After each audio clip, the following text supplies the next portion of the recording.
नमस्कार. लक्ष्मीच्या पावलांनीमध्ये आज आपल्याला एक जबरदस्त ट्विस्ट पाहायला मिळणार. सगळ्या गुंडांशी लढाई करून कला जेव्हा येते तेव्हा तिच्या हाताला थोडं खरचटलेलं असतं आणि पाठीत जरा मुरगळल्यासारखी चमक निघालेली असते. त्या सगळ्या जखमेंवरती अद्वैत प्रेमाने तिला मलम लावून देतो आणि तिला सांगतो की आता स्वतःची काळजी घेत जा. दरवेळेला हिरोपंती करायची काही गरज नाही. पण ती सांगते हे सगळं मी तुझ्यासाठीच केलं रे.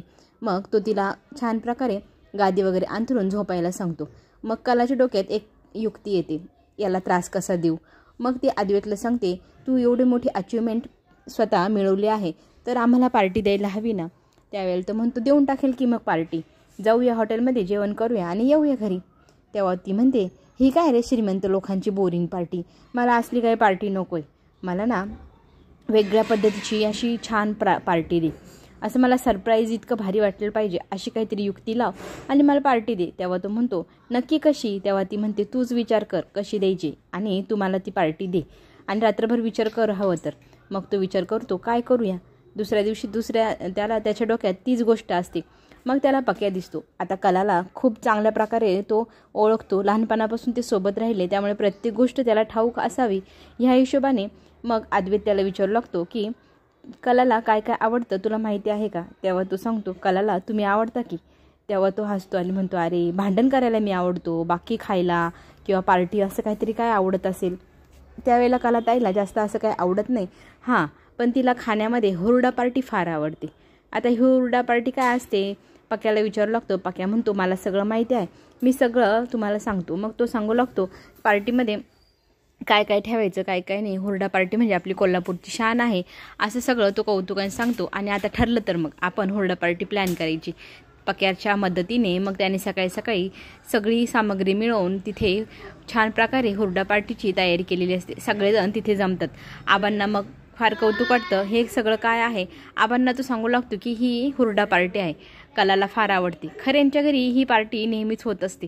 आपण ह्या गोष्टीचा कधी आस्वाद घेतला नाही आणि वेगळं काहीतरी म्हणून मी अवॉर्ड मिळवले त्या आनंदात हवं तर म्हणा मी तुम्हाला ही सगळ्यांना पार्टी देत आहे. आता सरोजला हे अजिबात पटत नाही. हे खरे करतात म्हणून आपण का करायचं. पण अद्वैत इतकं कौतुक करत असतो खऱ्यांचं.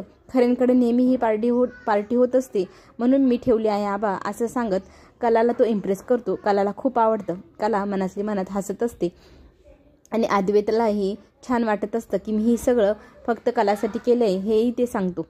आणि तितक्यात आबांना एक गोष्ट आठवते. तो राहुलला विचारू लागतो त्या लोकांना तू सापडणार होता, त्या लोकांची तू चौकशी करणार होता ज्यांनी अद्वैतवरती हल्ला केला, त्याचं काय झालं, ते कुठपर्यंत आलं. राहुल काहीच बोलत नाही आणि आबा मात्र त्याला विचारतात लवकरात लवकर ह्या गोष्टीचा पाठपुरावा कर आणि सगळी माहिती काढून आण. तेव्हा नयनालाही टेन्शन येतं जर ह्या सगळ्या प्रकरणाच्या मुळाशी गेलं तर मीही आणि राहुलही अडकल्या जाऊ. त्या दोघांना घाम फुटतो. आबा विचारतो तुला एवढा घाम का आला आहे. तेव्हा तो टाळाटाळ करतो नाही आबा काही नाही झालेलं. आणि नंतर ऑफिसमधून एका व्यक्तीचा फोन येतो. तेव्हा अद्वैत जरा टेन्शनमध्ये दिसतो. तो व्यक्ती सांगतो की आपल्या ऑफिसमध्ये खूप उंदरं मेले आहे आणि खूप उग्र वास सुटलेला आहे. आणि खरं तर हा केकचे जे तुकडे पडलेले होते ते उंदरांनी खाल्लेले दिसत आहे कारण त्याच्या अवतीभोवतीच ते उंदरं मेलेले आहे. म्हणजे त्या केकमध्ये नक्कीच काहीतरी होतं. आता हे काय प्रकरण आहे, केकमध्ये अशी काय गोष्ट होती ज्याने इतके उंदरं मेले आणि इतका वास सुटलाय. आता ह्या प्रकरणाच्या आणखी मुळाशी जायला हवं म्हणून कलाही त्याला विचारू लागते. कलाला तेव्हा कळतं की केकमधनं काहीतरी विषबाधा झाली असावी ज्यामुळे उंदरही मेली आहे. आता ह्या दोघींनी ठरवलं आहे ह्या सगळ्या गोष्टींच्या मुळाशी जायचं. नक्कीच तुझ्या तरी कोणतरी मुळावर उठला आहे, कोणीतरी जाणून बुजून तुला त्रास देत आहे हे आता माझ्या लक्षात आलं आहे. आता पुढे जो मोठा ट्विस्ट येणार हे दोघं मिळून कशा त्या व्यक्तीला शोधून काढताय हे आपण पाहूया. तेव्हा चॅनलला सबस्क्राईब नक्की करा. चला तर मग पुन्हा भेटू.